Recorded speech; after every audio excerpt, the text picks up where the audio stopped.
Hi, family community. How are you doing? Haven't seen you for a minute, but that's okay. I'm back and thank you for joining me.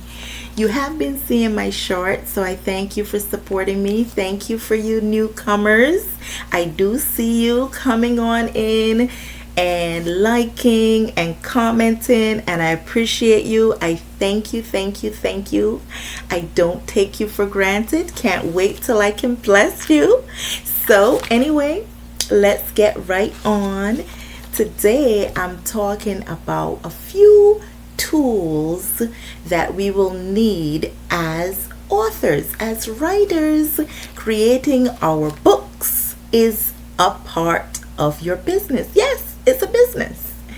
And there's no two ways about it. It becomes your business unless you're just writing for pleasure, you're not planning to publish. It's just, you're sharing with a friend or whatever.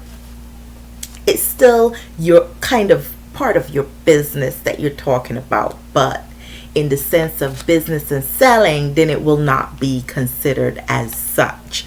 But if you're publishing in order to let people hear your word, your message, your story, yes, your story, and as I've heard over and over again, we all have a story to tell. We all have stories, right? Not everyone think that they're a good writer, and not everyone might have the expert nature of writing, but you can get somebody to write for you.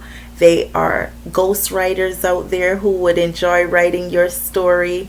There are so many ways of getting it out there without you yourself writing it as well. But we're not going to stick there today. Today we're going to touch on the branding aspect and the marketing aspect, because as writers we think, we can write it all and tell it all. But guess what? It doesn't stop there. It doesn't stop there. We have to create an identity for ourselves and our book. It becomes your business. So branding is making your business stand out. You want it to stand apart and be unique. You want to create your logo that will represent your business, your product. You want to show your mark. Make your mark for the world to see. This brand begins to allow people to earn your trust. Just like a car with a developer who's going to develop that car for the company, and they want this car to be super good so that buyers are going to continue to want this car. They're going to continue to want to buy. And of course, you want to receive the profit. So you're going to make a good car. Right? So you're going to make a good product. You're going to make a good book. Something that will sell. Your purpose behind the book. What is your purpose behind that book? That helps to tell the story of what your logo is going to be about. This brand begins to allow people to earn your trust and the trust for your book or your product. I have been setting a target audience, but guess what? Your target audience sometimes, most of the time, do find you. And I'll tell you about that a little later on. A brand is about your identity. Your identity, allowing your clients or your customers to recognize this picture, this logo, the emblem, the mission it stands for. It's the voice behind it all as a representation of the work that you have developed. Yes, and it's the characteristics, the motto, and all mentioned should portray a clear picture to the world. It should be attractive, authentic to what you and your book is about, your true sense, your true self in that book. When building your brand, you want to think of color usage. There are bright colors, there are dull colors, there are light colors. Bright colors usually extend loudness, right, of your book. So does your book portray a loud topic, a topic that should get real full attention and be really busy? Or is it a lighter topic and you wanted to create a light tone? So research your colors, because colors do have messages. You want to check for your language or way of communicating what you're selling. What are you selling to your clients? And does all that you are communicating and showing align with what you want your business to represent or state about your book or your products? So it's like a car or vehicle with a gorgeous, prestigious logo that represents elegance and power and speed, everything that a car represents that you would want, right? And then when you, the reviewer, see all this hype, you review it or you check out the car for yourself. And this brand, this particular brand, whatever the brand may be, let's say it's called Tutu. Let's say that Tutu does not represent what it says that it represents. You would feel deceived. You would feel hurt. Oh, this is not my car, right? And you would feel that the message has deceived you. It has disappointed you. You think they're being deceitful by the language and what they portrayed, what they represented that this car stood for. And you'd probably be most likely right. You would not want to trust this brand and you would not want to recommend it to anyone else. Same thing as your book. Your book has to stand apart, right? And everything that you are including, that the characteristics of this book and the value and the model stands for and has in its content is in there, should definitely be there, so that when your client or your customer reads your book or just sees it or get a summary, they get the picture of what it's really going to be about and not false advertisement. So logo tells all that in a nutshell. And you may even tell others, because other people are going to say, so how was this book? Or just like they say, how was the movie? It gives them an idea of, do I want that for myself? Do I want to go see that? Or do I want to read that book? Right? Same thing here. Think about those things as you're creating your logo, as you're creating your brand. Now, the reasons this car may fail to impress the customers or you are all the same reasons that the customer will be looking to have these perfected in another brand. So if the windshield is just not doing it for them, right? It doesn't have rear back mirrors and all that they're looking for. They're going to be looking for that in the next brand. And if that stands out, they're going to buy that instead of the brand that doesn't. Okay? So all these are things that you're going to say, well, who is my target audience? What do I want my book to say? How do I want to be set apart? This takes us to what makes your book unique and stand out, with its content, with its title, with its color, with the pictures, with the font, with the cover. The logo representation says it a lot too. So, what will your book's look, characteristics, and voice behind your brand say about you and your business? There's a quote that goes like this: not everyone is going to like you, no matter how hard you try. And I would say it for the book or your product. Not everyone is going to like your book or your product. So don't waste your energy and time trying to please everyone. Instead, focus on being your authentic self, being true and authentic. And I saw that somewhere, I can't remember exactly where, it didn't have an author on it, but that's something I usually say too. You cannot please everyone. And this stands for your book. You are going to have a majority of an audience that will love your book. You're going to have some that say, oh, I like this a little, but something in it isn't quite right or needs a little perfection. You know, there's some perfectionists out there. And then there's some that's just not going to dig it. I have a spiritually themed book. Not all people are in the spirit field of venturing out there to get a spirit filled book, themed book. I'm realistic. I know that. It's clear. And guess what? They're not the ones that will buy my book. And I'm fine with that. But then they are customers who want their children filled, right? And they want an easy way to demonstrate a story.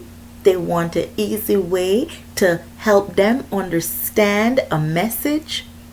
And my book is the perfect thing, the perfect book for that child or that parent to help them to explain that.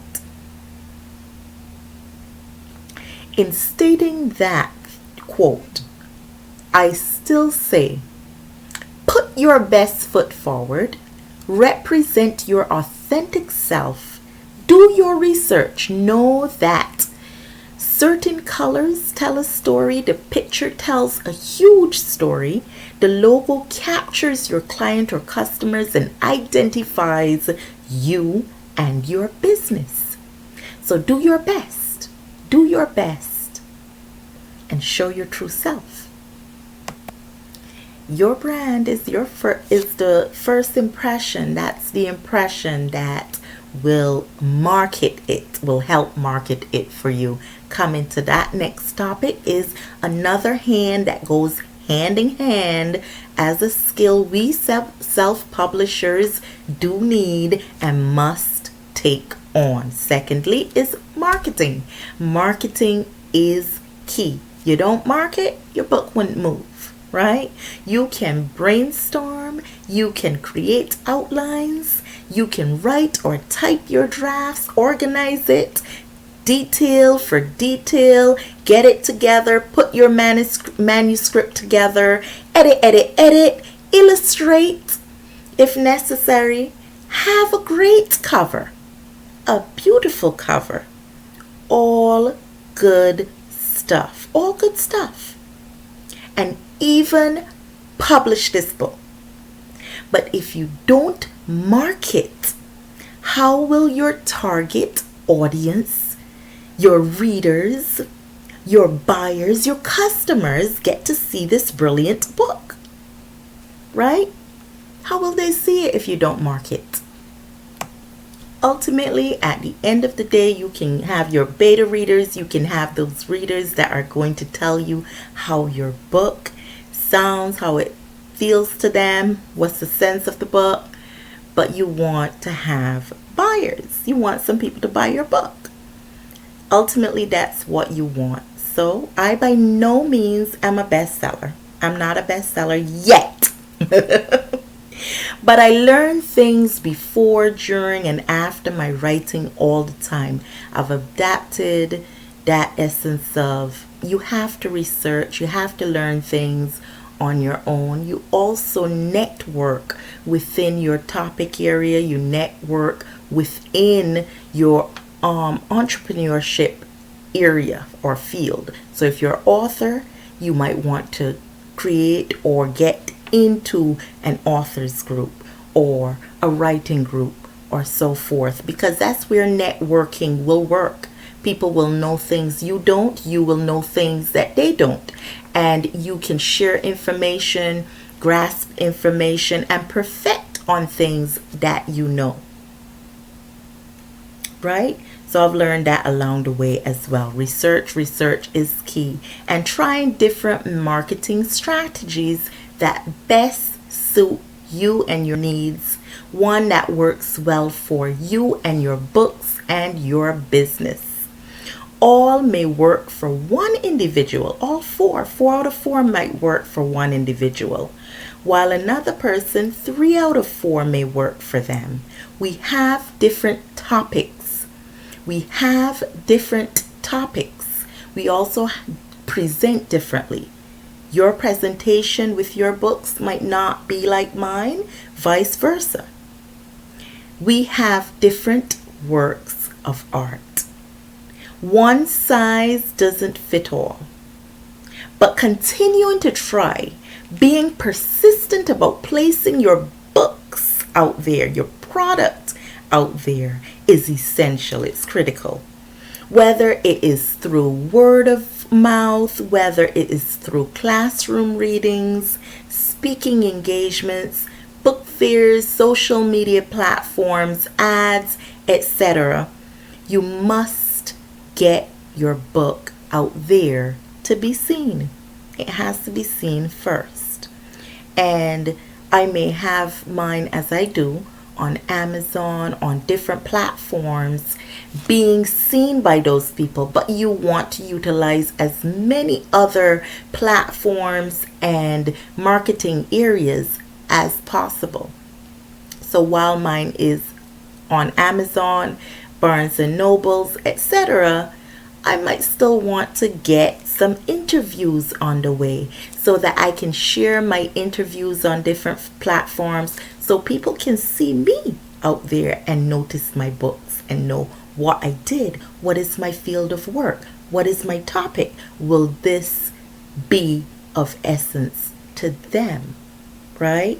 You want to go to book fairs. I love going to book fairs. Not too many come up in my area, but I try to research where they are if I can, it's in my budget, and get going and put your best foot forward, as I say. Make sure you have your tools. Make sure you're ready to speak to your potential customer and set the tone right so that your book will stand out and it will be set apart, right?